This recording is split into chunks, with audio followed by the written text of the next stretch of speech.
Bismillahirrohmanirrohim, sebagaimana kita ketahui, bahwa di negeri ini, mayoritas masyarakat Indonesia masih belum memahami, bahwa nasab keluarga Bani Alawi atau Balawi Yaman yang menisbatkan dirinya sebagai keturunan Nabi melalui Sayyid Ahmad bin Isa Ar-Rumi.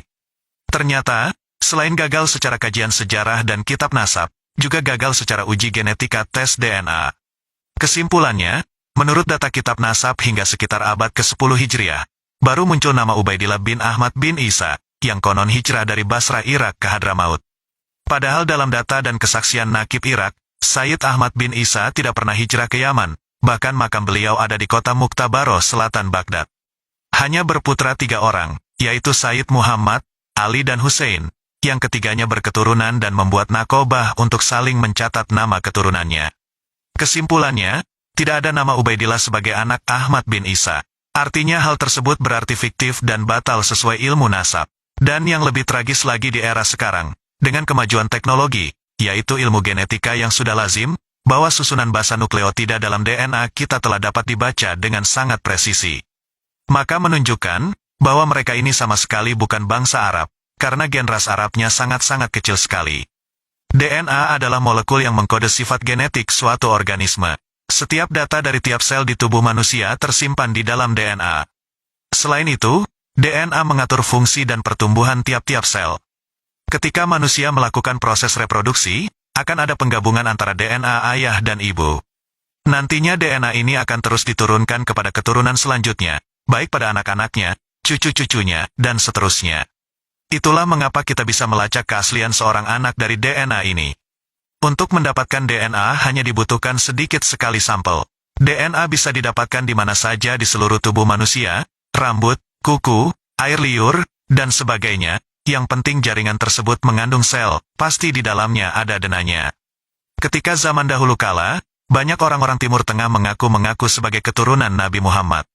Hal ini terjadi terutama di negara Islam yang non-Arab, contohnya seperti negara kita ini, Indonesia.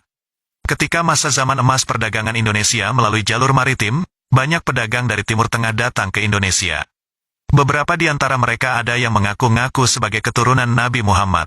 Tingkat informasi dan pengetahuan masyarakat yang terbatas kala itu, mengakibatkan masyarakat mudah percaya pada bualan orang-orang tidak bertanggung jawab tersebut.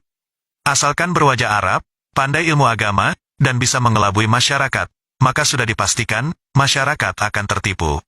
Kenapa banyak orang mengaku sebagai keturunan Nabi? Salah satu alasan mereka melakukan hal-hal tersebut adalah, untuk bisa dihormati oleh masyarakat setempat. Bahkan beberapa di antaranya ada yang diberi harta yang melimpah, atau bahkan dinikahkan dengan gadis-gadis setempat. Banyak istilah dalam menyebut keturunan Nabi Muhammad. Salah satunya adalah Habib, Syarif, dan sebagainya. Sedangkan untuk di Indonesia sendiri, istilah yang lazim digunakan untuk menyebut keturunan Nabi adalah Habib, jika laki-laki, atau Habibah, jika perempuan. Bahkan hingga zaman sekarang pun masih banyak Habib palsu yang mengaku sebagai keturunan Nabi Muhammad. Habib-habib palsu tersebut sekarang tersebar di seluruh dunia. Bahkan sudah bisa dibilang sulit untuk menentukan, apakah seorang Habib itu palsu atau asli, jika tidak ada rekam jejak keluarga yang jelas. Nah, untuk menghindari para Habib palsu tersebut, maka dibutuhkan DNA Nabi Muhammad itu sendiri. Tujuannya adalah untuk memetakan DNA beliau, sehingga nantinya bisa menjadi template atau standar dalam menentukan keturunan Nabi Muhammad. Nantinya bagian dari DNA beliau akan dicocokkan dengan DNA para Habib tersebut.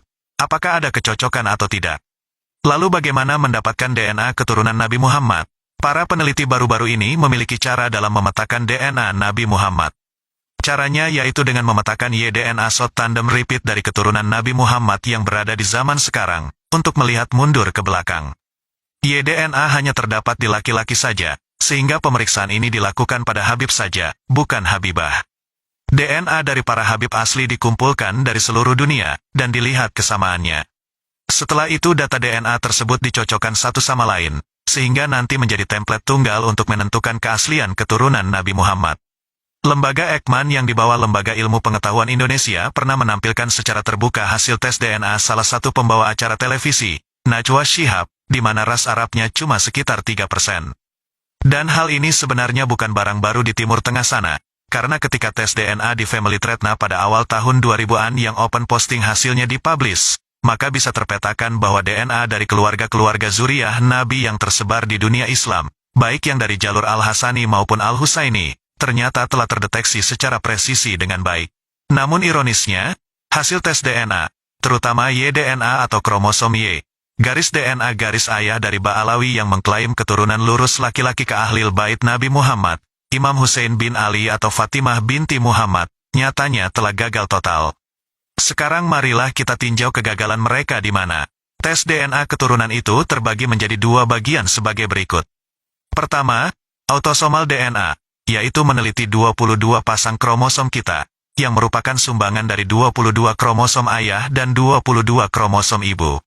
Hasil dari tes DNA bagian ini, bisa diketahui seseorang dari ras mana saja, serta sebarannya banyak di bagian bumi sebelah mana dan lain-lain. Kedua, gonosom DNA atau DNA jenis kelamin, yang merupakan satu pasang DNA yang menentukan jenis kelamin. Pada jenis kelamin laki-laki adalah kromosom XY, kromosom X ibu, dan Y ayah. Apabila perempuan maka kromosom XX, X dari ayah dan X dari ibu. Dengan demikian, meneliti garis lurus laki-laki keturunan berarti meneliti kromosom Y-DNA dalam diri kita. Sedangkan untuk garis ibu disebut mat-DNA, karena kromosom X ibu ini biasa diambil di mitokondria dalam sel kita. Kembali kita fokus ke kajian Y-DNA. Mengingat kegagalan nasab garis lurus laki-laki dari Balawi ini adalah klaim yang selalu dibanggakan oleh mereka. Bahkan nasab perempuan dianggap putus, serta aturan pernikahan yang ketat terhadap anak perempuan mereka harus dinikahi oleh pria Balawi sendiri, dengan alasan menjaga nasab. Membahas kerancuan ini perlu pembahasan khusus, karena kalau ini diterapkan, akan jadi bentuk diskriminasi dan rasisme gaya baru. Mengingat dalam kaidah pernasaban dunia, tetap seluruh keturunan Sayyidah Fatimah binti Muhammad, baik dari garis lurus laki-laki maupun perempuan dicatat. Semua ini menjadi cerminan nyata, bahwa Islam begitu memuliakan perempuan, sebagai antitesis dari masa jahiliyah, di mana perempuan sangat direndahkan kedudukannya. Dalam tes DNA seseorang yang berkerabat semakin dekat, maka susunan DNA-nya juga akan semakin identik pula. Dan sebaliknya, semakin jauh kekerabatan, maka akan semakin jauh susunannya pula. Dari sini bisa disimpulkan, bahwa sejak Nabi Adam yang diyakini menurut ilmu pengetahuan bahwa manusia modern berawal dari satu ayah yang sama, maka DNA Adam menyebar kepada seluruh keturunan laki-lakinya. Dan disebabkan oleh mutasi gen, baik karena faktor internal transkripsi DNA atau akibat faktor eksternal, misal kena wabah penyakit atau daya adaptasi di alam, maka rata-rata terjadi mutasi gen setiap 20.000 tahun. Sehingga terbentuklah haplogrup Y-DNA. Singkatnya, dalam uji DNA keluarga Nabi yang secara manuskrip, kitab dan kajian sejarah memang terjaga dan terindikasi sebagai keluarga Nabi, ternyata secara nyata telah terpetakan sebagai haplogrup J1A, dan ada kode Ibrahim P58, hingga kode-kode lainnya, seperti Bani Quraisy L959+, Ali bin Abi Thalib FGC 10500+, atau pecahan dari Hasan bin Ali FGC 8702. Dan Hussein bin Ali FGC 30416+. Sehingga terpetakanlah kode DNA ini yang awalnya dari tes DNA dua orang keluarga kerajaan Yordan, dan akhirnya menyebar ke keluarga Nabi yang lainnya, mendapatkan pemetaan yang jelas. Nah, Balawi yang mengaku-ngaku zuriyah Nabi ternyata hasil uji Y-DNA-nya haplogrupnya G2. Artinya, secara garis lurus laki-laki telah batal demi ilmu pengetahuan, demi logika dan akal sehat. Bahkan dideteksi ditemukan kode DNA P303, yang disinyalir sebagai Yahudi maternity, garis ibu, atau menurut penelitian Ernest Renan, sebagai Yahudi suku ke-13, di luar keturunan 12 putra Yakub bin Ishak bin Ibrahim. Sebuah suku yang lenyap akibat serbuan bangsa Mongol dan Al-Hazar, dan kode ini banyak ditemukan di Pulau Ibiza, selatan Spanyol, sebagai akibat pelarian pasca inkuisisi di abad 16, pasca kejatuhan Daulah Umayyah Andalusia. Kode ini juga ditemukan pada uji DNA jasad Al Capone, pemimpin mafia Italia, seorang imigran Yahudi Italia yang hijrah ke Amerika, dan membentuk organisasi kejahatan modern pertama di dunia. Selain itu ditemukan kode PF 3296, yang terdeteksi pada beberapa keluarga Yahudi seperti Gunsberg, Goldstein, Rostas, dan lain-lain. Artinya, Balawi ini bukan keturunan Nabi, bahkan bukan bangsa Arab, dan malah terdeteksi sebagai ras Yahudi Ashkenazi Sephardic. Lihat tabel 057 dan 058 di Jewisna.net, sebuah situs pendeteksian gen Yahudi baik garis paternity atau maternity dari Yahudi internasional. Demikian kajian DNA ini disampaikan. sebagai seruan moral sesama warga bangsa Nusantara Indonesia tercinta kita, dengan pesan tidak penting,